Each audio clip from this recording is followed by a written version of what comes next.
శనివారమే మీ పింఛను మీ ఇంటికి పంపిస్తున్నా. నేను మీ దగ్గరికి వస్తున్నా, అవునా కాదా?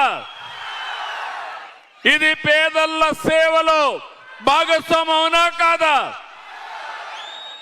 నెలకు ఇంత డబ్బులు తీసుకొని మీరు రేపు ఓటేయకపోతే మీకు మంచి జరుగుతుందా అని మిమ్మల్ని అడుగుతున్నా. నెలకు 4,000 6,000 తీసుకొని ఎన్నికల్లో 1,000 రూపాయలకు కక్కుర్తి పడితే మనకు న్యాయం జరుగుతుందా అని మిమ్మల్ని అడుగుతున్నా. నీతి నిజాయితీగా ఉందాం. మీకు అండగా ఈ చంద్రన్న ఉంటాడు. నేను ఏమీ కోరుకోవడం లేదు. మీరు బాగుండాలి.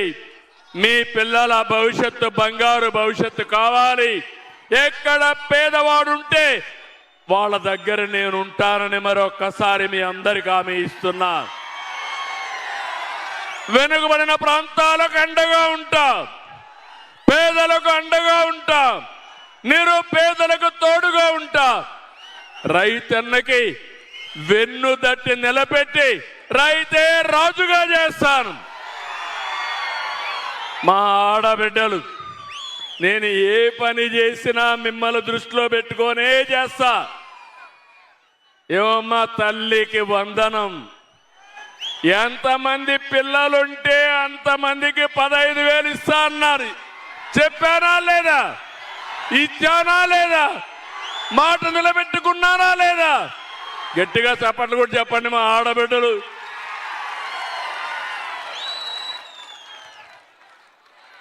డబ్బులు కాదు, ఇచ్చిన మాట. పేదవాళ్ళ కష్టాలు చూసే ప్రభుత్వం. మా ఆడబిడ్డలు, నేను స్త్రీ శక్తి అన్నాను.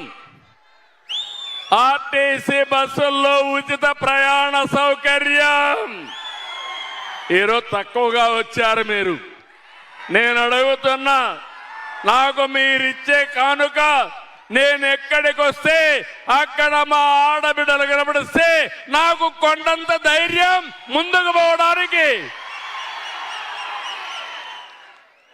ఎందుకు ఆ మాట వాడుతున్నానంటే, పనులు ఎప్పుడూ ఉంటాయి. మీలో చైతన్యం రావాలి. మగవారితో సమానంగా అవకాశాలు మీకు కూడా రావాలి. అందుకే నేను ఏ పని చేసినా ఒకప్పుడు డాక్రా సంఘాలు పెట్టాను. మీలో చైతన్యం తీసుకొచ్చాను. ఇప్పుడు మళ్ళీ హామీ ఇస్తున్నా. ఈ సంవత్సరం 1,00,000 మందిని ఆడబిడ్డల్ని పారిశ్రామికవేత్తలుగా మీకు తోచిన వస్తువులు తయారు చేసి, మీరు తయారు చేసిన వస్తువులు ప్రపంచ మార్కెట్కు పంపించే బాధ్యత నాది.